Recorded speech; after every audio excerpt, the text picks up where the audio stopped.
బాపట్లకి YCP కావాలా, TDP కావాలా? టీడీపీయే కావాలి. ఎందుకు టీడీపీ? అభివృద్ధి లేదు, ఉన్న అన్న క్యాంటీన్లు ఎత్తేసారు,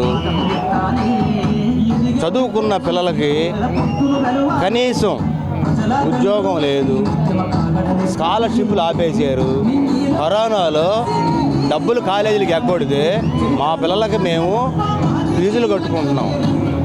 రెండవది ఏంటంటే ఇక్కడ లంచం తీసుకునే ఎమ్మెల్యేగా ఉన్నాడు కానీ ప్రజలకు ఉపయోగపడే ఎమ్మెల్యేగా మాత్రం లేడు. కాబట్టి ఇతన్ని ఓడించడం కన్ఫామ్. తర్వాత విసిగిపోయి ఉండారు బాపట్ల ప్రజలు వానారాఘుపతి మీద. మరి బాపట్లలో చూసుకుంటే మరి వేగేసిన నరేంద్ర వర్మ గారు టీడీపీ నుంచి పోటీ చేస్తున్నారు.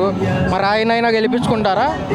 టీడీపీ నుంచి అంటే వేగేసిన నరేంద్ర వర్మ అంటే సొంత డబ్బు తోటి ప్రతి ఒక్కళ్ళకి చనిపోయిన వాళ్ళకి కానీ వాళ్ళకి సంబంధించిన వాళ్ళు కానీ చదువుకునే పిల్లలు కానీ ఆర్థిక సహాయం కావాలంటే చేయగలిగే దమ్ము ధైర్యం ఉన్న క్యాండిడేట్ ఒక్క వేగేసిన నరేంద్ర మాత్రమే.